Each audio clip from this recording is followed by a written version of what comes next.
pro seu ninho um raminho de alecrim. Passarinho, passarinhozinho, leva pro seu ninho um raminho de alecrim. Mostra para mim um bom caminho, mostra para mim um bom caminho. Passarinhozinho do raminho de alecrim. Passarinhozinho do raminho de alecrim. Passarinhozinho do raminho de alecrim. Passarinhozinho do raminho de alecrim. Passarinho, passarinhozinho, leva pro seu ninho um raminho de alecrim. Passarinho, passarinhozinho, leva pro seu ninho um raminho de alecrim. Mostra para mim um bom caminho, mostra para mim um bom caminho. Passarinhozinho do raminho de alecrim. Passarinhozinho do raminho de alecrim. Passarinhozinho do raminho de alecrim. Passarinhozinho do raminho de alecrim. Boa noite, crianças! Esta foi a música Passarinhozinho, do grupo Leves Cantos.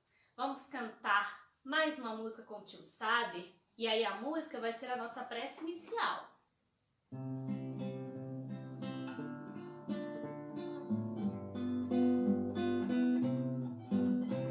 Jesus está comigo, por isso eu canto feliz. Jesus está comigo, eu vivo em constante oração, amor puro a Deus. É oração, o trabalho do bem. É oração, sorriso de paz. É oração, o aperto de mão.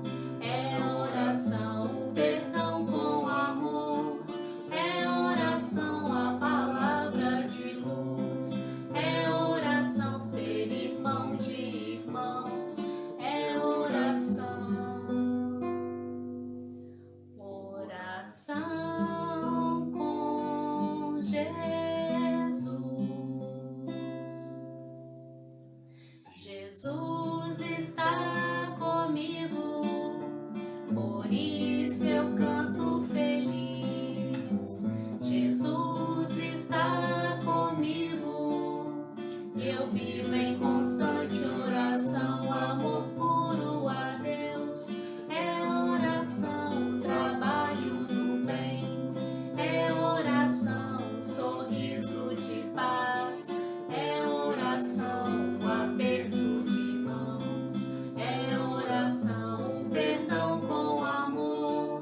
É oração, a palavra de luz. É oração, ser irmão de irmãos. É oração. Oração com Jesus.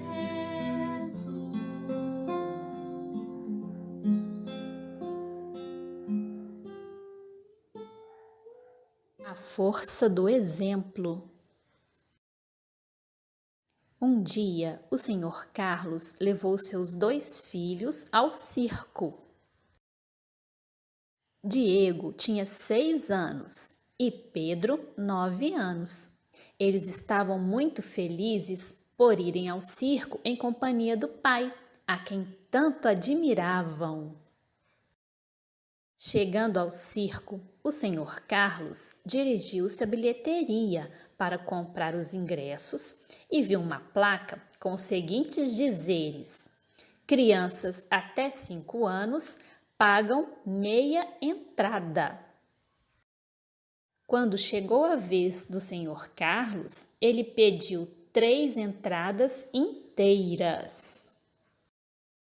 O bilheteiro, muito surpreso, perguntou ao Sr. Carlos: quantos anos tem o seu filho menor? O Sr. Carlos disse que Diego tinha 6 anos.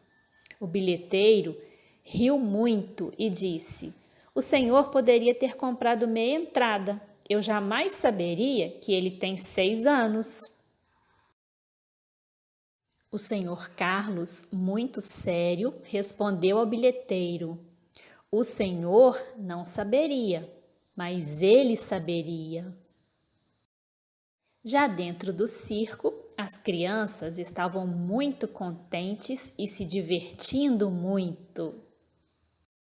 E Diego, além de feliz, estava muito orgulhoso, pois naquela tarde pôde presenciar uma importante lição ensinada na prática pelo seu pai. E a admiração dele pelo pai ficou ainda maior, pois aprendeu que, mesmo podendo levar uma pequena vantagem, seu pai deu um verdadeiro exemplo de como devemos fazer as coisas certas. Da mesma forma que não gostamos de ser enganados, não devemos enganar a ninguém. Da mesma forma que não queremos perder, não devemos ter atitudes que façam com que os outros percam. Diego e Pedro aprenderam para toda a vida que, mais do que conselhos ou ensinamentos, o que vale mesmo é o exemplo praticado no dia a dia. E aí, prestaram atenção na história? Gostaram? Na história, nós vimos o senhor Carlos com seus 2 filhos, Diego e Pedro. Eles foram ao circo e quando o senhor Carlos foi comprar os ingressos, o bilheteiro riu dele. Falou assim que se ele não dissesse que Diego tinha 6 anos, ele nem ia saber que o senhor Carlos poderia ter pago menos, poderia ter economizado um dinheiro, não é? E o senhor Carlos falou com o bilheteiro: você não saberia, mas ele saberia. Por que o senhor Carlos disse isso, crianças? Porque o senhor Carlos é um pai amoroso, que gosta de ensinar boas coisas aos filhos, ensinar a ter boas atitudes.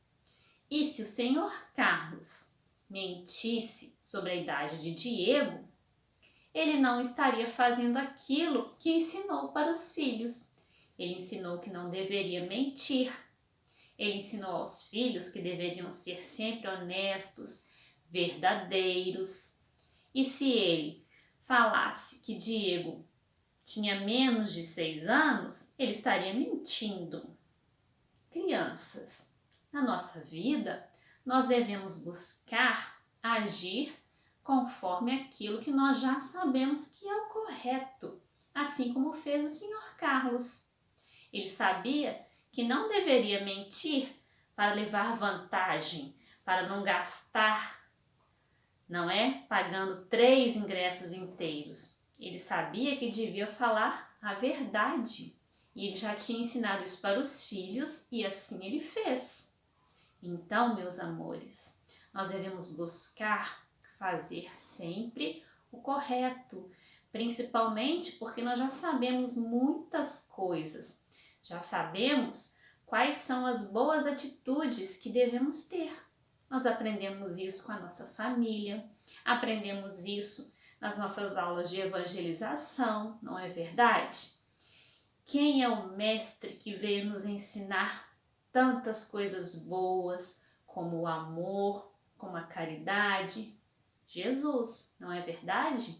Então, nós já sabemos, por exemplo, vocês são crianças pequenas, mas já aprenderam, já estudaram, já sabem que nós devemos, por exemplo, amar os animais, cuidar dos animais, ter carinho pelos animais. Se nós já sabemos disso, meus amores, nós vamos cuidar bem de todos os animais. Ah, eu vou cuidar bem só do meu cachorrinho que eu tenho na minha casa? O cachorro da rua, eu vou jogar pedra nele para ele sair correndo? Não, isso não está correto. Vocês já sabem disso e não fazem isso, não é verdade?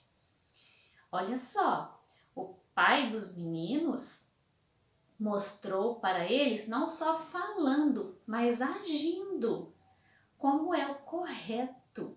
É a força do exemplo, que é o nome da história. As palavras podem convencer as pessoas. As pessoas podem entender o que estamos dizendo, mas o nosso exemplo, como nós agimos, tem mais força. Porque igual no caso das crianças do Diego e do Pedro, eles já amavam muito o pai, admiravam o pai, porque o pai sempre ensinava boas coisas. Mas quando eles viram a atitude do pai de ser verdadeiro, passaram a admirar ainda mais e perceber a importância daquele ensinamento do pai de não falar mentiras. Então, meus amores, nós devemos sempre buscar mostrar que nós já sabemos o que é o correto através do nosso exemplo, através das nossas ações, tá bem? Olha só, manda para as tias lá no grupo de WhatsApp o que vocês gostaram da história, qual a parte que vocês mais gostaram, o que vocês entenderam. Vocês podem fazer um desenho ou mandar um áudio para nós, mas lembrem-se de dar um retorno, tá bom? Vamos agora então fazer a nossa oração para terminar a nossa aula. Senhor Jesus, bom e amado Mestre, agradecemos por mais um dia de vida, agradecemos por todo amparo, por toda a proteção que sempre recebemos, todos os dias da nossa vida. Agradecemos pelo nosso lar, pelo alimento que não nos falta, pelo agasalho, pela família. Agradecemos, Senhor, por todo amparo e por toda proteção. Pedimos que fique conosco e nos abençoe hoje e sempre, que assim seja. Um beijo, crianças! Até a próxima videoaula, hein?